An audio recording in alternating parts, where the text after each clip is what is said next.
नमस्कार. आज सोमवार आहे, उपवासाचा दिवस आणि बार्शीसुद्धा आहे. बार्शी म्हणजे काल एकादशी होती.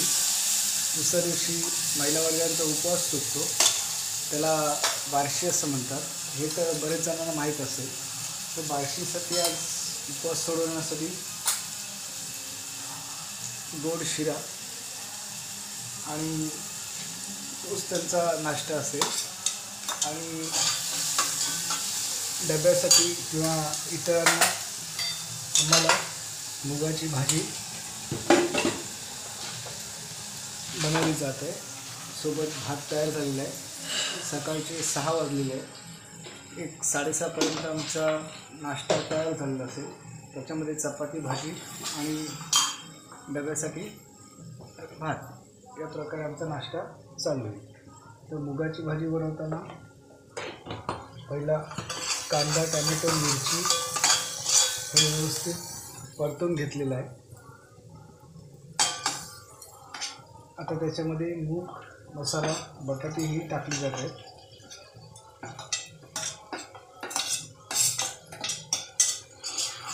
ते आता पुन्हा सगळं एकजीव ढवळलं जाईल. मसाला, कोथिंबीरसुद्धा ॲड केली जाते त्याच्यामध्ये.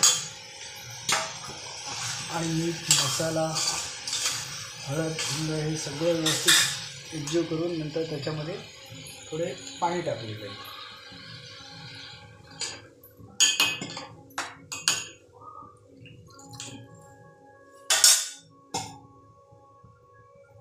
टॅमॅटो थोडं उशिरा टाकतो, कारण का बटाट शिजायला वेळ लागतो. टॅमॅटो असेल तर बटाट शिजायला थोडा टाईम जातो.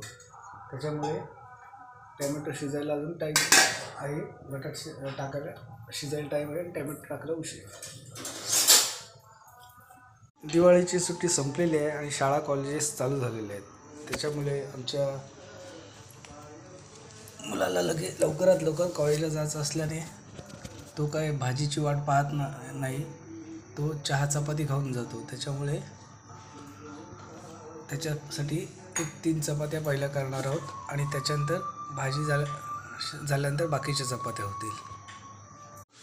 तर एका बाजूला भाजी तयार होत आहे, दुसऱ्या बाजूला भातसुद्धा आता होत आलेला आहे आणि मध्येच तवा गरम केलेला आहे. कारण मुलाला लवकर जायचं असल्यामुळे त्याला पहिल्या 2-3 चपात्या अर्जंट बनावं लागतात. तो चहा चपाती खाऊन जातो. जर कधी लवकरच सगळं आटपलं तर तो बाकीचा नाश्ता करून जातो. त्याच्यासाठी पहिल्या चपात्या करून घेत आहोत.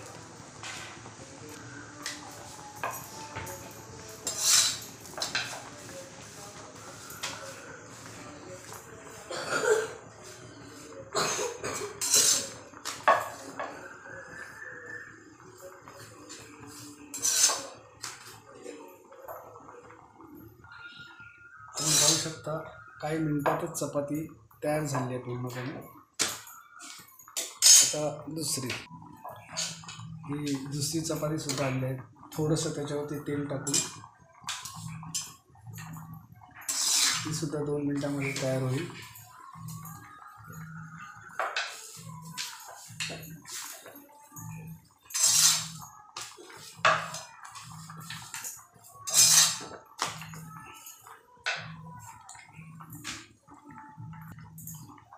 आपण पाहतो की खूपशी लोक ही चपातीचं पीठ हे रेडीमेड घेतात.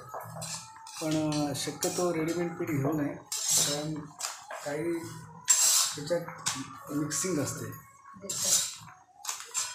म्हणजे आपण सोयाबीन वगैरे बघू शकतो. तर तसं घेण्यापेक्षा सरळ आपल्याला ज्या रेटचे गहू पाहिजे ते गहू आणून चक्कीमध्ये पीठ दळून चपात्यांसाठी वापरलेलं चांगलं राहतं. आम्ही कधीही कोणत्याही कंपनीचं पीठ कधीच विकत घेत नाही.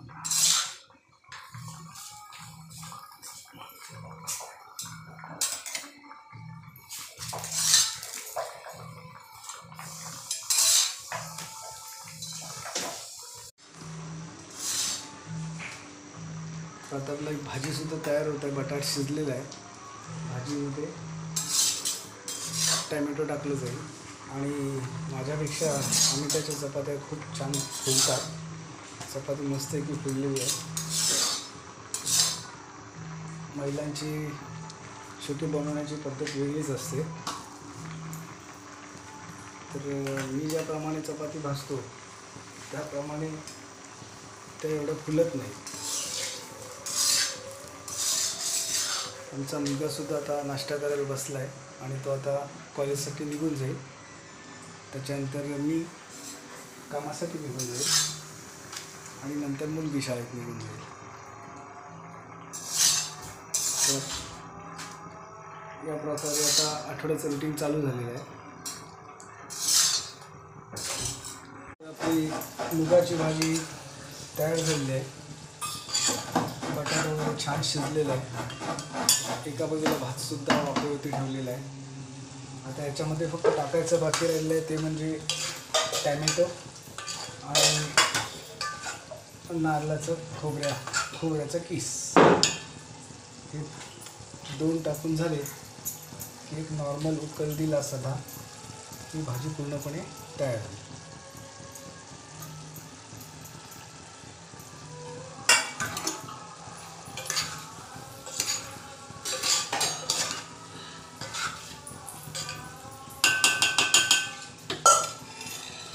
थोडंसं त्याच्यामध्ये पाणी टाकलं जाईल कारण ते 5 मिनटं वाफेवर ठेवावं लागेल. त्याच्यासाठी पाणी टाकून ढवळून भाजी फायनल झाली आहे. उरलेलं काम म्हणजे बाकीच्या चपात्या बनवणं की आमचा नाश्ता तयार असेल आणि शिरा बनवायचा राहील जो उपवास सोडवण्यासाठी बनवला जाईल. तर आपल्या चपाती झालेल्या आहेत. जवळपास 20 चपात्या झालेल्या आहेत. एका बाजूला चहासुद्धा गरम होत आहे. तर लवकरच आम्ही सगळे नाश्त्याला बसणार आहोत.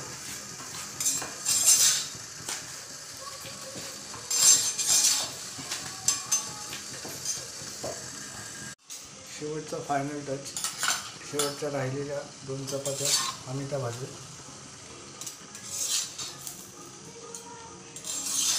आता सर्वजण आम्ही नाश्त्याला बसू. शिरा चपाती भाजी आजचा नाश्ता असेल. तर आजचा आमचा व्हिडिओ कसा वाटला आम्हाला नक्की कमेंट करून कळवा. तुमच्या काही सजेशन्स असतील तर ते सुद्धा आम्हाला सांगा. नमस्कार. सुप्रभात.